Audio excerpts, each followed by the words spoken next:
Et voilà donc nous parlons et que nous constatons qu'il y a comme une sorte de mouvement, voire d'effervescence politique, un nouveau parti qui naît sur le centre de la droite. Est-il à la gauche?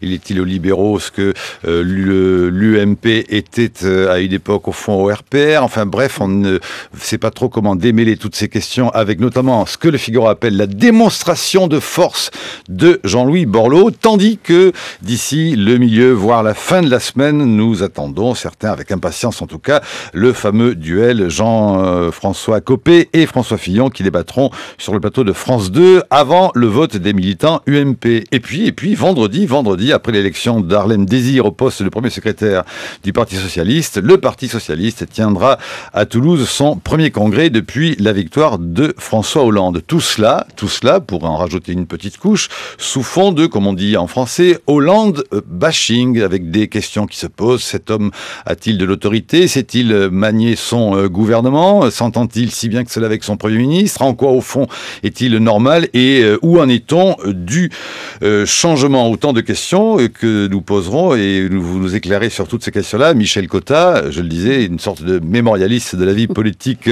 française, et puisque vous publiez Le Rose et le Gris, prélude au quinquennat de François Hollande chez Fayard, et vous serez entouré des mousquetaires Dominique Régnier. Bonjour Dominique, politologue, professeur de Sciences Po, et bien sûr dont les travaux lui portent sur le pouvoir politique, et puis avec une bonne connaissance notamment des pouvoirs politiques et des milieux politiques de droite. Et nous sommes avec toujours Stéphane Rosès, bonjour. Je rappelle, président de la société CAP, et puis en compagnie bien sûr d'Hubert Huertas. On va peut-être commencer, et je m'inspirerai de ce que vient de dire Hubert Huertas. Faut-il lire constamment, et c'est un peu ce que vous faites, mais tout de même, et qu'apprend-on du passé pour commenter l'actualité politique? Comment décrypte-t-on, Michel Cotta, ce nouveau sigle UDI, censé rappeler l'UDF, mais sans toutefois en reprendre l'acronyme? Et sans être l'UDF, dont je suis tout à fait d'accord avec les propos de notre brillante éditorialiste. Ça n'est pas l'UDF, L'UDF était un parti profondément ancré d'abord chez les indépendants et paysans, et puis amené par Giscard à autre chose, à une autre dimension. Là, on a vraiment un parti qui naît au centre et qui n'est plus et qui naît davantage du débris du centre et de l'échec de François Bayrou, et en même temps de l'espace qui est laissé par les socialistes au centre. Donc, mais je pensais justement qu'il y avait François Bayrou, moi, au centre.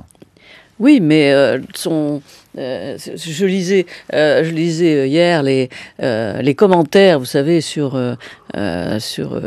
Twitter et autres. Quelqu'un disait pour François Bayrou est arrivé à amener le centre à François Hollande. Et c'est pas ça qu'on veut. Enfin, il faut qu'il se taise. Disait le commentateur. C'est pas ce que je pense, mais disait le commentateur. Il y a quelque chose de cela. On voit bien que Borloo se sépare de ce centre ramené vers François Hollande. On voit bien qu'il propose autre chose. Et puis on voit bien aussi, on se rappelle pour le coup, son antipathie pour François Fillon. Sinon antipathie, le fait que, je vous rappelle que François Fillon, in extremis, avait été choisi alors qu'on se demandait si Nicolas Sarkozy allait prendre Jean-Louis Borloo. Alors, c'est vrai que reste la clé et la serrure. C'est vrai que de temps en temps, il est prêt d'ouvrir une porte et il ne l'ouvre pas au dernier moment. Est-ce qu'on peut dire, comme on le lit dans le Figaro ce matin, qu'une partie de la droite est orpheline de l'UDF ? Écoutez, ça a été la volonté de prendre l'UDF, de l'absorber. Ça a été la grande réussite, soi-disant, de l'UMP de Nicolas Sarkozy. Alors moi, je veux bien qu'elle soit orpheline, mais enfin... mais de quoi de quoi? C'est ça, ça a été une volonté, tout de même. Et qui a ramené en plus la droite au pouvoir, grâce notamment à cette formation de l'UMP. Absolument. Hubert Huertas, c'est puis nos commentateurs. Hubert Huertas. Oui, mais deux choses. Par rapport à la différence entre Bayrou et Borloo, c'est que pour Bayrou, pas d'alliance. Il se suffisait à lui-même. C'est ça son échec. Borloo fait un autre pari. il me faut des alliances, et dans cette alliance, je vais devenir le premier. Le deuxième point, est-ce on se sent orphelin de l'UDF? La réalité, c'est que je ne parle pas de la droite Front National, on en parlera à un autre moment. Il y a toujours historiquement deux droites en France. Vous avez une droite bonapartiste autour d'un homme providentiel, et puis une droite qui est plus, on va la dire, je sais pas, elle est gazeuse si vous voulez. Et donc elle prend différentes formes. Elle s'est incarnée sous la forme de l'UDF, qui était plus à droite probablement que l'UDI. Aujourd'hui, c'est l'UDI. C'est cette envie d'échapper à une forme, une espèce de carcan. C'est des forces qui ne sont pas représentées dans cette droite presque césariste. Il y en a qui parlent de droite césariste à droite. L'UMP était finalement un instrument formidable de conquête de Nicolas Sarkozy. On sait très bien que Jacques Chirac s'y était opposé longtemps à cette espèce de fusion. Puis finalement, il a fini par céder après 2002. Mais c'est l'instrument de conquête de Nicolas Sarkozy. Normal qu'aujourd'hui elle soit remise en cause, alors que Nicolas Sarkozy n'est plus là. Quand il en prend quand il en prend la responsabilité et qu'il s'en empare, parce qu'au début, l'UMP ressemble un petit peu à cette espèce de confédération, c'est un peu genre CDU, à laquelle rêvent pas mal de gens à droite. Et puis, Sarkozy arrive et il recésarise tout ça. Dominique Rélier, est-ce qu'on peut dire au fond que la naissance de l'UDI de Jean-Louis Borloo est une manière d'essayer de mettre en échec ce qui a longtemps été la marque du succès de l'UMP, à savoir porter la droite au pouvoir? Est-ce que là, du coup, il y a tout de même une sorte de dissensus, mais plus clair? Enfin, moi, je crois que depuis 2007, le grand échec de la droite, c'est d'avoir laissé se disperser, s'évaporer un électorat modéré, central, parfois centriste. Ça a été le grand échec, la grande erreur stratégique de Nicolas Sarkozy, qui l'a conduit d'ailleurs cette erreur avec obstination jusqu'à la fin, droitisant beaucoup sa campagne, on l'a beaucoup dit, et c'est très vrai, laissant à peu près entre 15 et 20% des électeurs sans représentation acceptable. Le dernier qui en a tiré un vrai profit a été François Bayrou en 2007, qui a réalisé un score, on s'en souvient, assez remarquable. Je rappelle que depuis 1965, à l'élection présidentielle, en moyenne, le candidat centriste a rassemblé 15% des suffrages exprimés. Ça a toujours été un poids considérable. Donc 2012, de ce point de vue-là, est le signe d'un échec important. Et François Bayrou, qui voulait ne pas faire d'alliance, a fini par appeler à voter François Hollande. C'était bien le signe que dans le système institutionnel dans lequel nous sommes, avec la loi électorale qui est la nôtre, il n'est pas possible de ne pas constituer l'élément d'une alliance. C'est ce que fait Jean-Louis Borloo depuis hier. Il est la condition de possibilité d'une victoire de la droite pour les élections qui viennent. Ça n'a pas été commenté comme tel par Jean-François Copé, qui a dit qu'au fond, on avait bien le droit de s'amuser, commentant, je crois, la naissance de l'UDI. Jean-François Copé est dans sa stratégie personnelle, il s'adresse à ses militants depuis le début. Il prend d'ailleurs un risque important parce qu'il inscrit du coup son discours très à droite, très proche du Front National, qui ne le reconnaît pas non plus comme quelqu'un de possiblement allié. Mais je voudrais aussi faire une remarque sur le fait qu'on parle de l'UDI, peut-être qu'on y reviendra, mais ce qu'a dit Jean-Louis Borloo hier est assez atypique par rapport à la tradition du centre. Il a même un moment, sur sa posture de chef, je ne sais pas si vous l'avez entendu, nous sommes en mer, il faut un capitaine, ça c'est moi, je trancherai, je prendrai les décisions. C'était pas très centriste, ça. C'était plus dans la droite ou la gauche, d'ailleurs, qui affirme une autorité. Donc on est dans un modèle un peu différent. Mais juste une dernière remarque à ce sujet. Il ne faut pas oublier de regarder que dans l'ensemble des grands pays européens aujourd'hui, toutes les forces politiques sont en recomposition.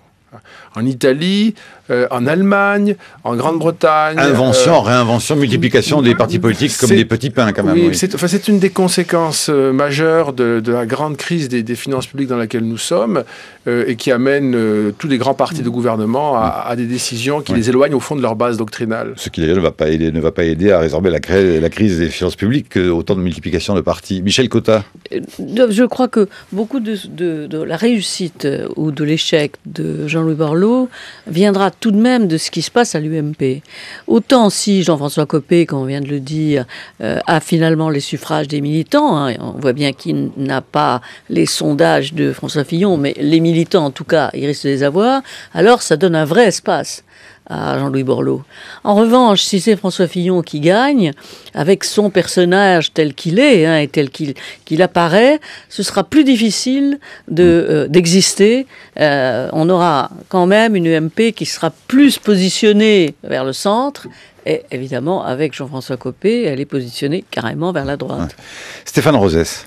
Oui, effectivement, Dominique Régnier a raison d'insister sur ce fait qui nous rassemble, c'est que tout cet électorat de centre-droit a été laissé complètement en déshérence. Parce que François Bayrou cultivait l'idée, il continue de le faire, que le centre ne devrait pas prendre en compte le clivage gauche-droite, alors que le clivage gauche-droite est constitutif de notre vie politique parce que ça permet aux Français de s'encastrer dans la politique et faire tenir ensemble le pays. La seconde raison, ça a été dit, c'est que le tempérament de Nicolas Sarkozy et le fait que finalement, très rapidement, il y a quelques instants, une interrogation sur Alain Juppé, va-t-il réellement permettre à l'UMP de faire vivre sa diversité, de sorte d'y intégrer les centristes. C'est vrai que dans un premier temps, l'UMP aspire tous les notables du centrisme. À un moment, on se dit, mais Bayrou va être étouffé, il va être tout seul, il va être mort. Bayrou tient, mais il maintient une position au centre qui fait que ça a été dit, quand on analyse précisément ce qui se passe dans les régions, et notamment dans la France de l'Ouest, il aura été un centre de décompression pour un transfert d'une partie de l'électorat de centre-droit vers la gauche. Alors. Et là, effectivement, il y a un espace, parce que la droitisation de l'UMP, le fait que François Hollande n'ait pas pris dans son gouvernement de personnalité centriste et que ça a été un gouvernement socialo-socialiste, fait que tout ce centre est en déshérence. Et contrairement à ce qui a été dit, ce qui a aidé la victoire de la gauche n'était pas ce qui se passait à droite de la droite, mais ce qui se passait dans cet électorat centriste, ne se reconnaissant plus dans Nicolas Sarkozy et s'abstenant. C'est ça qui a été la bascule, n'est-ce pas, et les problèmes essentiels de la droite. Stéphane Rosès ou Dominique Régnier ou Michel Cotta, est-ce qu'on est en train, au fond, peut-être aujourd'hui, de vivre un moment historique, j'ai mis quand même beaucoup de guillemets vu l'actualité du monde tel qu'il va, mais tout de même, est-ce qu'on retrouve ou on assiste à une nouvelle répartition de la définition de René Raymond sur les fameuses trois droites, orléanistes, bonapartistes et légitimiste. Est-ce que là, il y a quelque chose qui change réellement dans la composition des droites ou est-ce qu'on est après tout, grosso modo, sur le même canevas? On a toujours trois sensibilités que René Raymond avait bien isolées. Disant que c'était l'héritage de la Révolution française et qu'on vivait dessus, au fond, très largement. Mais il y a plutôt une espèce je dirais, de duopole, malgré tout, parce que l'UDI de Jean-Louis Borloo, en tout cas ce qui a été dit hier, s'inscrivait pour partie dans la tradition que René Raymond aurait qualifiée d'orléaniste, parce que la question du libéralisme économique était posée. Hier, l'UDI n'apparaissait pas comme... Alors, il y a eu un discours sur l'entreprise, sur l'entrepreneur, etc., mais enfin, on n'a pas entendu, je dirais, le discours libéral qu'on pouvait entendre avec une partie de l'UDF d'hier. La marque, au contraire, UDI est plus dominée, c'est la figure de Jean-Louis Borloo aussi, par une forme de social-libéralisme ou de grande sensibilité de type démocrate social qui peut être très présente ici. Et pourquoi, selon vous, au fond, cette UDI ne se présente pas, puisqu'elle serait censée, au fond, combler le vide qu'a créé la disparition de l'UDF? On a vu au premier rang, notamment Simone Veil et Valéry Giscard d'Estaing, Jean-Louis Bourlange. Pourquoi ne rappellerait-elle pas les valeurs qu'on a reproché à Nicolas Sarkozy de les abandonner, à savoir celles de l'UDF d'un Giscard qui avait tout de même, après tout, apporté le droit des femmes, l'avortement? Pourquoi est-ce que ça ne se baserait pas là-dessus, au fond? C'est ça l'idée, je pense. C'est ça, oui, mais ça n'est pas apparu comme tel au départ. Borloo, d'un certain point de vue, l'incarne assez bien. Il a insisté, vous l'avez dit hier, sur le fait que c'était un chef. Enfin, quand il a eu le rendez-vous présidentiel, il n'avait pas prévenu ses amis qu'il allait, n'est-ce pas, ne pas en être un. Donc il fallait beaucoup rassurer là-dessus. Mais sa personnalité est intéressante parce qu'elle va des questions sociales aux questions environnementales, de celui qui a une expérience locale et une dimension nationale. Et d'un certain point de vue, il peut bien embrasser l'ensemble de ces composantes dont parlait Dominique Régnier, et en même temps, la question, c'est va-t-il structurer quelque chose et ira-t-il jusqu'au bout? 8h17. Bonjour Brice Couturier. Bonjour Marc Voinchet. Votre chronique aujourd'hui, notamment Louis Gallois. Ben oui, est-ce que vous vous souvenez, Marc, de la fameuse commission Attali pour la libération de la croissance? Et comment? Joli succès de librairie, le rapport, mais vous avez vu beaucoup des mesures qu'il préconisait, mises en application par le président Sarkozy? Pas des masses. Vous vous souvenez mentionné la formation des jeunes générations à l'économie du savoir, la suppression des rentes et les mesures en faveur de la mobilité, la conception d'une flex-sécurité à la française, l'ouverture des professions fermées. Eh bien, le moins qu'on puisse... Puis évidemment, les chauffeurs de taxi. Les chauffeurs de taxi. Je me disais, il va oublier les chauffeurs de taxi. Pas du tout. Le moins qu'on puisse dire est qu'on n'a pas vu venir grand-chose. Le rapport Attali n'a pas eu de chance, a-t-on dit. Il a été publié au tout début de la pire crise de l'après-guerre. Le gouvernement de l'époque était bien trop occupé à empêcher les banques de faire faillite. La flex-sécurité et l'économie du savoir pouvaient attendre. Il y avait déjà dans ce rapport, il faut le savoir, un chapitre qui était consacré à la compétitivité des entreprises. Or, ce problème ressurgit aujourd'hui avec une acuité redoutable. Le déficit du commerce extérieur de la France ne cessant de s'aggraver, ce qui témoigne d'un manque de compétitivité que la gauche a longtemps nié. Ou plutôt qu'elle a voulu attribuer à des questions de stratégie et de positionnement de nos produits, mais pas aux charges pesant sur le coût du travail. Or, d'après les fuites publiées par Le Figaro ce week-end, le rapport demandé à Louis Gallois estime à 10 milliards le montant des charges pesant sur les salaires et à 20 milliards le montant de celles supportées par les entreprises qu'il faudrait supprimer afin de remettre ces dernières au niveau de leurs concurrentes européennes. Eh bien, ces 30 milliards d'euros, ils seraient compensés par une hausse de la TVA et de la CSG. Certes, François Hollande a paru ces derniers jours favorable à une ouverture sur la question de la baisse des charges en déclarant, je le cite, que le financement de la protection sociale ne peut reposer uniquement sur le coût du travail. Mais il doit aussi tenir compte des attentes de son électorat qui n'a pas été préparé ni au plan de rigueur budgétaire, ni à ce qu'il ne manquerait pas de considérer comme un cadeau fait aux entreprises. Le rapport Gallois est donc enterré d'avance, le président de la République ayant fait savoir ce week-end qu'il n'engageait que son auteur et non pas le gouvernement. Le gouvernement, qui doit en effet tenir compte des 28% obtenus par la motion emmenée par Emmanuel Morel en vue du congrès du PS, l'aile gauche du PS sort en effet renforcée de la consultation et le candidat de la direction, et de François Hollande lui-même d'ailleurs, Harlem Désir, pourrait être tenté, pour se débarrasser de l'image d'apparatchik terne et discipliné qui lui colle à la peau, d'amener le Parti socialiste à jouer le rôle d'aiguillon du gouvernement plutôt que celui de godillot. Hollande l'a fait savoir, il ne sera pas le Schröder français. Le risque de l'impopularité est trop grand et il espère bien conquérir un deuxième mandat. L'état de grâce, en tout état de cause, n'aura pas duré longtemps pour François Hollande, coincé qu'il est entre les chefs d'entreprise qui menacent de poursuivre leur grève des investissements et ses électeurs qui croyaient en votant pour lui s'épargner les affres de la rigueur, entre les médias qui ne l'épargnent guère et des ministres qui croient pouvoir jouer en solo. La situation du président de la République est décidément bien inconfortable. Bien inconfortable. La chronique de Brice Couturier à retrouver sur franceculture.fr. Bien inconfortable. C'est cela que vous tentez au fond de nous expliquer et de décrypter, Michel Cotta, dans votre livre Le rose et le gris chez Fayard.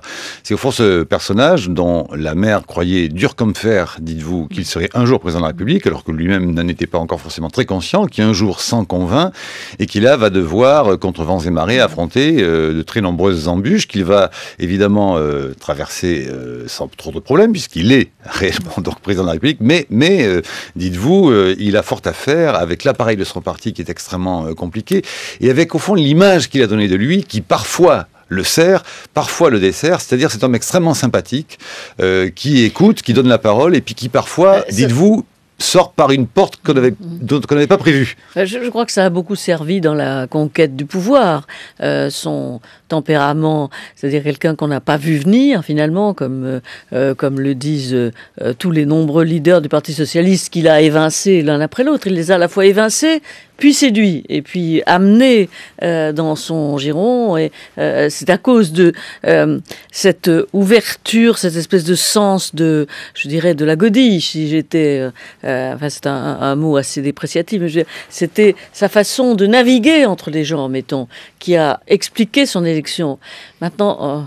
la conquête du pouvoir n'a jamais été l'exercice du pouvoir. Et c'est dans l'exercice du pouvoir où il faut voir si ce personnage, qui est quand même très intelligent, très habile, on n'arrive pas là où il est arrivé si on n'est pas habile, arrivera à trouver le rythme, le caractère et l'autorité qu'il faut. Il me semble en tout cas qu'il manque quelque chose comme un discours, quoi. Il manque quelque chose comme... un récit, dirait Stéphane Rosès.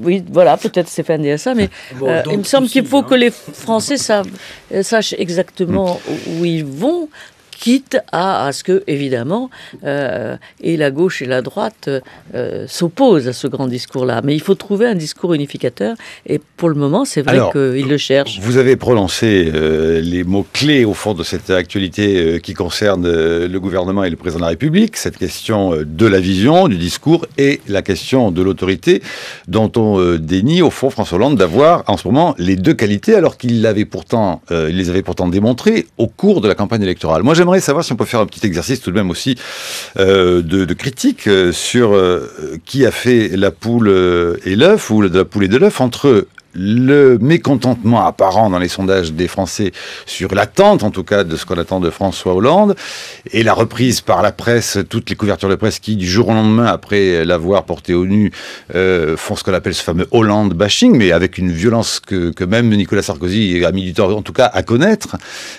Qu'il a beaucoup connu à la fin. À la fin, mais pas au début, à ce point-là, comme ça. Qui fait quoi dans l'histoire? Est-ce qu'on sent que l'opinion ne va pas bien, et pour vendre, on surenchérit sur les titres, ou c'est l'inverse? Il y a un peu de ça quand même. Il y a un peu de ça. Les 2 premiers mois, on voit bien que les 3 premiers mois de François, les 100 premiers jours, disons, se passent très bien. C'est le rose avant le gris, mais ça se passe très bien. Au fond, à partir de quand ça dérape?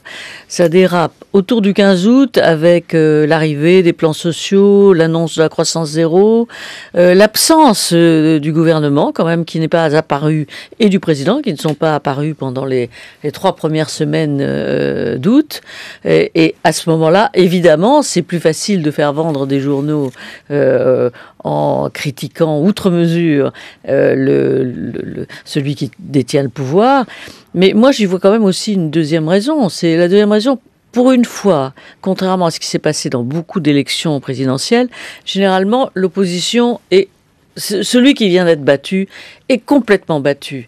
Et l'opposition est dans une déroute absolue et ne se reconstitue pas. Et le président qui vient de gagner dispose quand même d'un minimum de temps. Or, il s'est passé là le contraire, c'est-à-dire dès que la sanction populaire a été établie, la droite s'est reconstituée très fortement, peut-être dans cette bagarre Fillon-Copé, en l'absence de Sarkozy, mais la droite est restée très présente et moi j'avais remarqué ça dès le discours de politique générale de Jean-Marc Ayrault, qui a été incroyablement chahuté par la droite, ce qui ne s'est jamais passé à ce point-là. Normalement, et puis vous savez, pour la droite, la gauche est toujours illégitime. Oui. Alors oui, cela dit, est-ce qu'il ne faut pas rappeler aussi, tout de même, ce que des commentateurs ont observé, que ça n'est pas François Hollande qui a été élu, c'est Nicolas Sarkozy qui a été rejeté. Je sais que Rosès n'est pas d'accord avec cette analyse. Je n'en vois pas le... parce que l'écart est au fond pas très très grand. Oui, mais c'est pour ça que d'ailleurs Nicolas Sarkozy a dit tout de suite, après tout, j'ai pas été tellement battu. Oui. Enfin, quand on est battu, on est battu. Et il l'a été, mais encore une fois, le phénomène nouveau, c'est que l'opposition a résisté. Moi, je me rappelle très bien, lorsque Valéry Giscard d'Estaing a été battu, il n'y avait plus rien du côté de la droite pendant de longs moments, par le même écart. Donc il n'y avait plus rien, et pourtant il y avait une grosse critique de la gauche et des premiers mois de François Mitterrand, avec d'ailleurs les mêmes couacs gouvernementaux entre jeunes ministres qui n'étaient pas dans le moule. Qui n'étaient pas dans le moule. Donc, je crois que le Hollande bashing est au fond compliqué, complexe. Il tient beaucoup. D'ailleurs, les gens vous le disent. François-Olivier Gisbert vous dit quand il faut vendre des journaux, il faut être contre. On sait très bien les difficultés. Et comme la presse va très mal, il faut évidemment en même temps en rajouter. Alors tout le monde lève la main. Enfin, je crois que Hubert Werth a son moment. Oui, je pense que pour le Hollande bashing et la presse, naturellement, qu'il y a eu un effet d'amplification. Naturellement. Enfin, il suffisait de la voir et de la lire, cette presse. Mais ça explique pas tout. Il y a peut-être eu tout de même des fautes commises par François Hollande. Moi, j'en vois 2. Il a cru qu'il avait le temps. Or, et il n'a pas cru aux 100 jours. Et les 100 jours, c'est une période névralgique.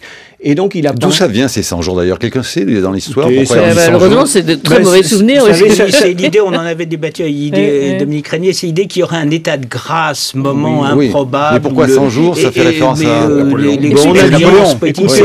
Tout ce qu'on ne se faisait pas pendant ces 100 jours, surtout que tout ce qu'on ne faisait pas pendant ces 100 premiers jours, on ne les faisait plus, ne se ferait jamais. Mais les 100 jours, c'est une autre forme de... Il faut battre le fer pendant qu'il est chaud. Et il a pensé qu'au fond, il avait le temps. Et donc, pendant ces 100 jours, c'était peut-être pas le moment d'annoncer des commissions de réflexion qui annonceraient plus tard. Deuxièmement, il y a des choses qui ont été annoncées tout de même, mais avec une caractéristique.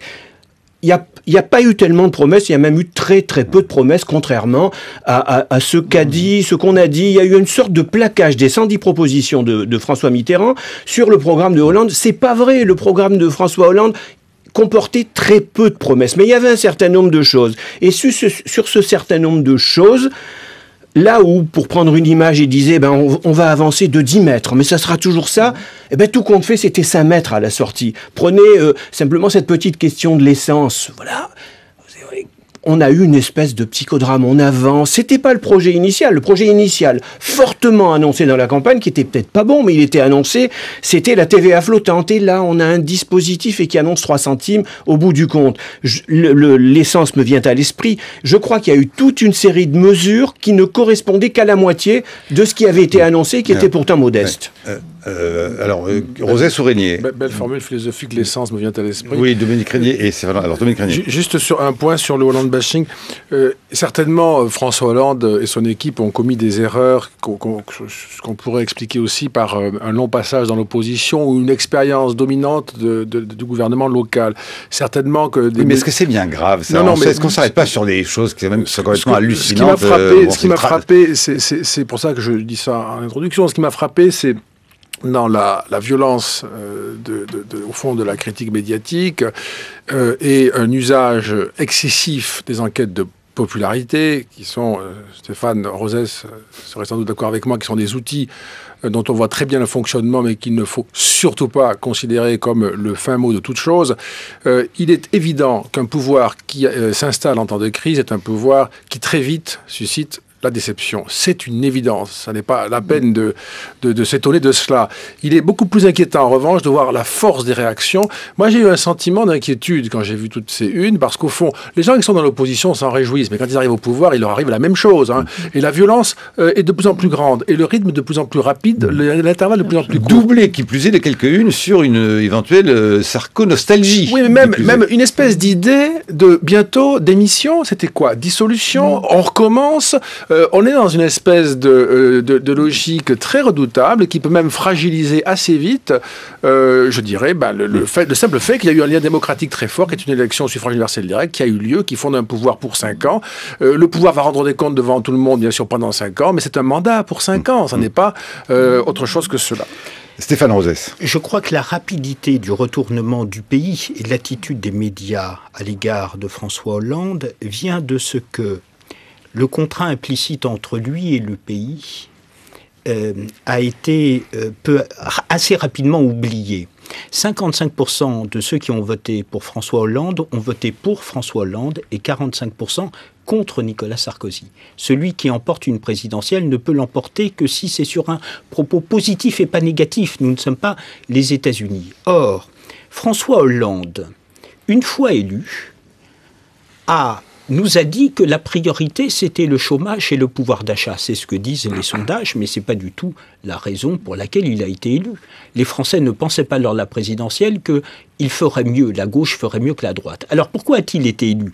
Parce qu'il a dit une chose lors du Bourget, il a dit il est possible de survivre dans le monde tel qu'il est sans renoncer à ce que nous sommes. C'est-à-dire notre modèle social, on peut le préserver dans le monde tel qu'il est. Et donc c'est la question du redressement dans la justice, et ce n'est pas la question du chômage et du pouvoir d'achat. Et quand les plans sociaux arrivent, cet éloignement de ce qui a fait la raison de son élection amène tout le monde, et lui aussi, parce que justement, il n'a pas construit l'imaginaire de son quinquennat, il devait le faire. Sarkozy, en 2007, n'avait pas besoin de le faire, c'était clair, c'était pas seulement une promesse. Hollande, c'était une promesse, et du coup, quand les plans sociaux arrivent, eh bien, finalement, il semble répondre à l'urgence du moment. En un mot, il ne s'est pas fait élire sur un programme, il s'est fait élire sur un projet. Il ne s'est pas fait élire sur le chômage et le pouvoir d'achat. Il s'est fait élire en disant, on peut redresser le pays. C'est ça qui justifie que son action soit dans le temps. Michel Cotta. Je voudrais revenir un peu sur la notion du temps dont a parlé Dominique Régnier et que je trouve très importante. Dans l'esprit de François Hollande, c'est vrai, il avait 5 ans et il a 5 ans. Par conséquent, il a étalé son action sur 5 ans en étant persuadé que le plus difficile était au début, mais qu'il rétablirait l'équilibre pour la fin. Le temps est très important et en même temps, la social-démocratie. C'est-à-dire qu'il a une conviction, s'il en a une, c'est on fait une social-démocratie un peu à l'allemande, c'est-à-dire basée sur la concertation, basée sur les grandes rencontres avec les syndicats. Bon, ce qu'il a fait, Conseil économique et social, dans cette première rencontre avec tout le monde du travail, qui était tout à fait très réussi et qui a été jugé par tout le monde très réussi. Et moi, je me rappelle, d'ailleurs, je le dis dans le livre, je me disais, pendant qu'il parlait, Absolument. pendant que tout le monde parlait, je me disais, mais c'est une bulle, quoi. On est une bulle dans la crise. Et il veut, et peut-être c'est difficile de faire la social-démocratie, plus difficile qu'on le croit, de faire une social-démocratie à la française quand il n'y a rien à redistribuer. Parce que c'est ça le problème. Et que malgré tout, on n'a pas promis de raser gratis. La social-démocratie, c'est le partage. Et voilà, quand il n'y a rien à partager, c'est difficile. Sylvain Kahn ? Oui, moi j'ai une question pour vous trois. Est-ce que cette écume du quotidien dont on parle beaucoup là depuis tout à l'heure, est-ce que pour vous ça dit quelque chose d'une évolution de notre culture politique et d'une évolution de la Ve République qui a quand même été fondée il y a 54 ans maintenant. Donc forcément, c'est plus pareil aujourd'hui, la Ve République, qu'au début. Et donc, est-ce que vous pensez que dans ce qui se passe en ce moment, dans ce que vous décrivez et de ce que vous nous expliquez, il y a aussi quelque chose qui donne des indications sur des évolutions peut-être plus souterraines, mais de fond ? Dominique Régnier. C'est une question fondamentale parce que moi, en tout cas, j'ai la conviction que la Ve République et l'élection du chef de l'État au suffrage universel direct forment une promesse qui n'est plus tenable. C'est-à-dire que si vous dérangez la majesté du peuple, si vous faites appel à la grande souveraineté qui est celle du peuple pour désigner un chef, cela signifie que ce chef a le pouvoir de changer votre vie et assez rapidement a le pouvoir de vous conduire là où il vous dit qu'il va vous conduire. Or, ça n'est plus vrai. Ça fait longtemps que ça n'est plus vrai. D'où d'ailleurs... Ça n'est plus du tout aujourd'hui. Ouais. D'où le sentiment que quelque chose comme un mensonge s'installe au cœur du système institutionnel. Et quelle est l'alternative ? Il n'y en a pas. C'est ça, Dominique, ouais, le problème. Je veux juste dire que l'alternative... Juste dire que l'alternative, c'est une démocratie parlementaire comme elle fonctionne ailleurs, et qui promet un peu moins. Alors, Stéphane Rosès, bien dans le micro, Dominique a raison de dire que le cours des choses rend à l'État et aux dirigeants politiques la prise sur le réel plus compliquée, parce que le cours du capitalisme et le type de construction européenne empêchent que la réalité soit à la hauteur de la promesse. Et en même temps, notre pays, dans les périodes d'inquiétude, ne renoncera certainement pas à aller le dimanche à la messe pour élire le président de la République, car la politique, ce n'est pas seulement affaire, n'est-ce pas, de prospérité, de répartition. La politique chez nous, c'est ce qui tient ensemble les Français. Et les Français ne renonceront jamais, surtout dans les périodes d'inquiétude, à l'idée d'avoir une incarnation qui rassemble, parce que la politique, c'est autant des questions symboliques de où nous allons que des questions réelles, concrètes. Non, ça s'appelle soit des Bonapartes, soit des républicains. C'était une forme affadie de Bonaparte que ça... Soit d'une famille ou d'une autre. Michel Cotta et Brice Couturier qui attendent la parole depuis longtemps. Michel Cotta, vous voulez commenter ça ? Un mot sur le quinquennat, qui a quand même, quand on pose la question de l'évolution de la Ve République, on s'aperçoit maintenant que le passage au quinquennat est quelque chose de absolument capital. Vous vous rappelez que Jacques Chirac avait dit on fait un quinquennat sec, ça veut dire un quinquennat sans aucune redistribution constitutionnelle, etc. Bon, en réalité, il y a deux choses qui maintenant ont marqué formidablement l'évolution de la Ve République, c'est le quinquennat, et deux, je crois, le rythme qu'a donné Nicolas Sarkozy au quinquennat. Ça, c'est très important parce que, quoi qu'il se passe, même s'il a été jugé trop présent, agissant surtout, il reste quelque chose de Nicolas Sarkozy qui est il faut que le président de la République soit présent partout et qu'il préside réellement. Et vous dites dans votre livre qu'au fond, François Hollande n'est pas si différent de Nicolas Sarkozy sur le fait de traiter directement avec ses ministres sans forcément passer par le Premier ministre. Vous rappelez il passe par SMS, oui. Donc mais en disant qu'il laisse son Premier ministre, en disant qu'il laisse comme tous. Chirac, c'était pareil également sous Juppé, en disant qu'il laisse évidemment son Premier ministre. Brice Couturier. Pourquoi Hollande déçoit ? Pourquoi Sarkozy est-il déçu ? Eh bien, je vais vous répondre avec une citation d'Emmanuel Berle, qui était peut-être le commentateur politique de son temps, qui équivalent Michel Cotta avant. Il a aussi fait de discours pour Pétain, mais enfin, c'était le grand commentateur politique de gauche du journal Vendredi de l'avant-guerre. C'était un petit peu le Jean Daniel de cette époque. Et voilà ce qu'il écrivait à l'époque. Il disait, Emmanuel, « Les Français réclament le miracle et ils le réclament tout le temps. Sans un minimum de modestie, un peuple cesse d'être gouvernable. » Alors là, c'est pareil avec Hollande. On ne veut pas de licenciement, on ne veut pas de délocalisation, on ne veut pas d'austérité. Seulement, pendant ce temps-là, l'échéance économique se rapproche. Les réformes de structure, comme la réduction de la dépense publique, la compétitivité de nos entreprises, etc., tout ça s'accumule, les problèmes s'accumulent.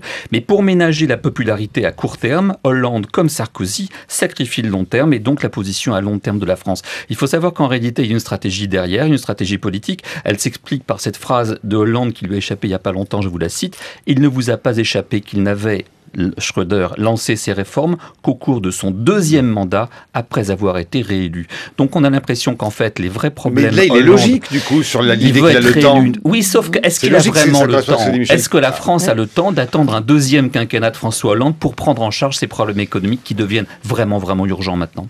Alors, un autre commentaire, Stéphane, là-dessus, et je Hubert. Je ne pense pas que les Français, pour reprendre Emmanuel Berle, attendent des miracles au sens de promesses. Les Français croient aux miracles parce qu'ils pensent que le pays, comme l'individu français, a un dépassement. Et ça, c'est le politique qui le porte. Il n'est pas si compliqué que ça pour les gouvernants. Les derniers ne l'ont pas fait, de dire voilà ce que nous sommes, voilà nos talents. Nous sommes un pays qui a, n'est-ce pas, beaucoup d'économistes pensent que dans 30 ans, nous serons devant l'Allemagne. N'est-ce pas ? Nous sommes le deuxième, les entreprises françaises sont les secondes en termes d'innovation. Donc, il y a un déclinisme national depuis un certain nombre d'années qui vient du fait que justement les politiques semblent, parce qu'ils croient que c'est plus facile, dire aux Français on n'a pas le choix, il faut faire ça. Et ça étouffe ce qui fait notre génie. Et donc du coup le sujet c'est y a-t-il des politiques pour porter ce travail de chien qui est celui de président de la République, parce que il faut accepter de dire on va quelque part alors qu'on sait en fait on n'arrivera pas là. Et la situation est très compliquée pour François Hollande, il est très intelligent mais on sent qu'il ne veut pas se lier les mains alors que le sujet n'est pas de dire aux Français voilà où on va, mais de dire je suis dans un chemin un peu devant vous. Hubert. Oui, j'ai envie de revenir sur ce que disait Dominique Régnier, sur cette analyse institutionnelle de la façon dont fonctionne la Ve République et qui explique quand même, au moins en partie, les problèmes que rencontre François Hollande. Je vais reprendre aussi la phrase de Brice tout à l'heure, que Brice rapportait sur ces Français qui réclament le miracle. Est-ce que la Ve République ne leur offre pas ce miracle, c'est-à-dire tous les 5 ans, il suffirait d'une élection pour qu'un homme providentiel règle toutes les questions. Et Michel Cotta, quand vous disiez, au fond, on regrette Nicolas Sarkozy parce que il a impulsé, non, il a été... Non, pas qu'on regrettait, vous avez raison. Vous avez dit qu'il avait imprimé... Nuance importante, oui, pardon de ce raccourci. Donc il a imprimé... Mais c'est précisément parce qu'il avait imprimé cette marque qu'il n'a pas été apprécié et peut-être qu'il a perdu aussi. Et donc on a une volonté à la fois que le président au fond, règle tous les problèmes, qu'il soit tout le temps là et qu'il n'y soit plus. D'où la campagne de François Hollande. Je serai un président normal. Et d'où les problèmes qu'il a aujourd'hui. S'il ne bouge pas, on lui dit mais il n'existe pas. Et dès qu'il bouge, on dit mais il fait du Sarkozy. C'est vrai. Je voudrais, pour faire avancer le débat également, on s'est posé une question sur justement à partir des mots et des déceptions, revendications de l'opinion publique. On s'est interrogé sur la question du charisme en démocratie, sur tout simplement la question qu'est-ce qu'être un chef en démocratie. Qu'est-ce qu'un chef en démocratie ?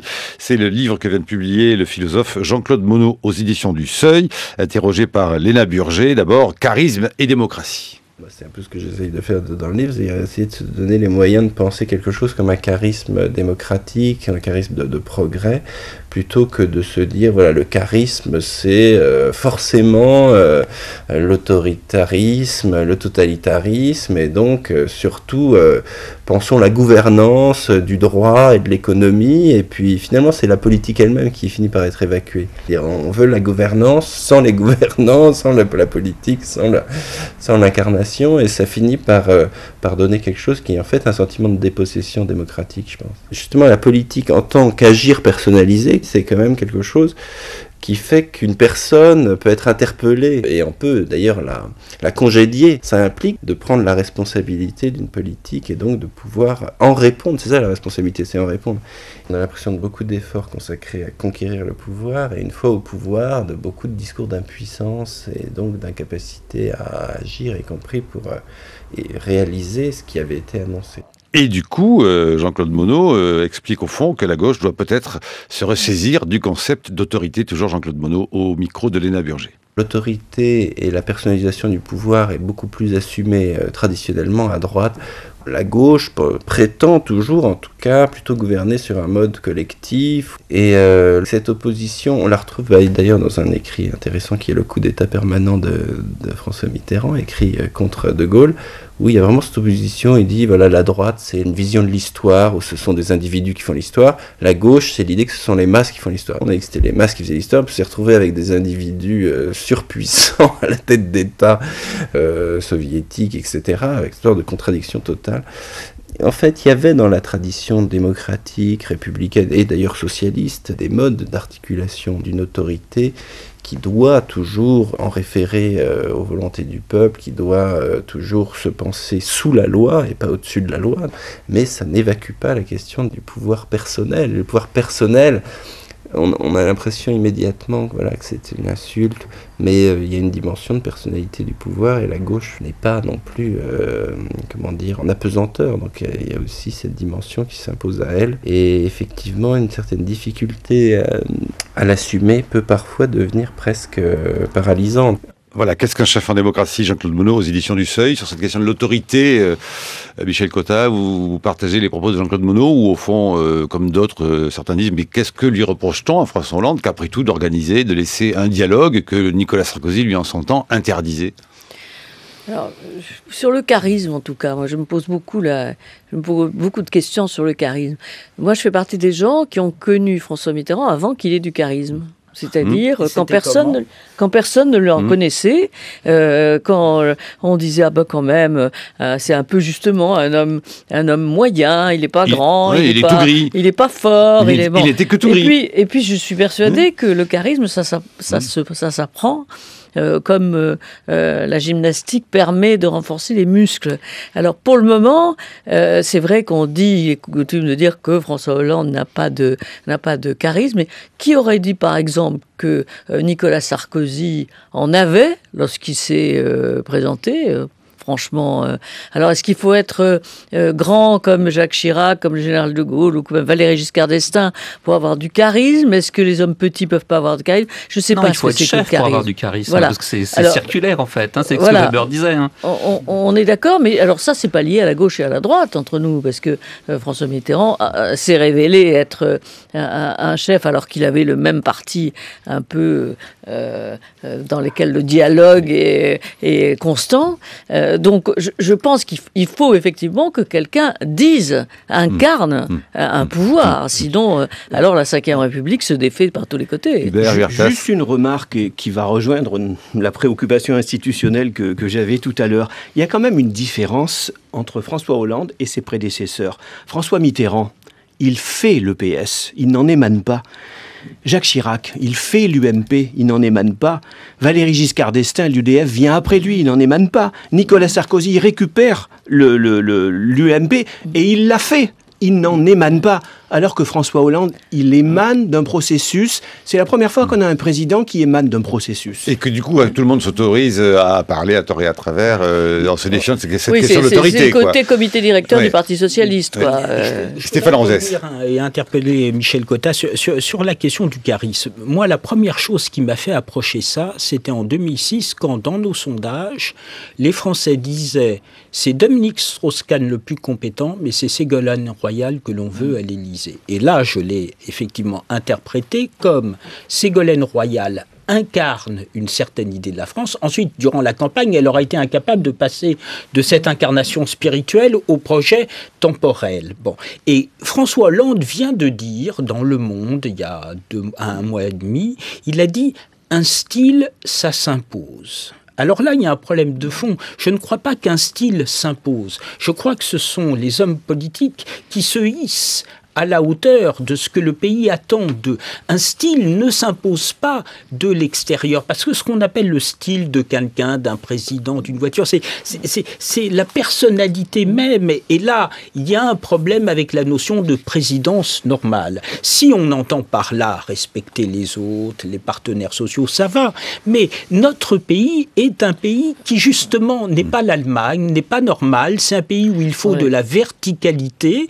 Et ce qui a fait que les socialistes n'ont pas compris Ségolène Royal, c'est qu'elle était dans la verticalité. Alors comme en cours de route, ça s'est terminé en catastrophe, on s'est dit c'est un météore, les médias, les sondages, tout ça n'a pas existé, mais effectivement ce philosophe n'a pas tort. La question de l'imaginaire, de l'incarnation s'impose maintenant même à la gauche. Elle ne s'imposait pas à ce point ni à la droite ni à la gauche il y a 20 ans, parce qu'on pensait que demain serait meilleur. C'est pour ça que le mot normal a été un mot mal choisi. Oui. On voit bien comment il a été choisi. On voit bien comment il a été choisi, mais peut-être qu'il fallait dire un président serein si on trouvait que Sarkozy ne l'était pas, un président calme si on trouvait que Sarkozy était agité.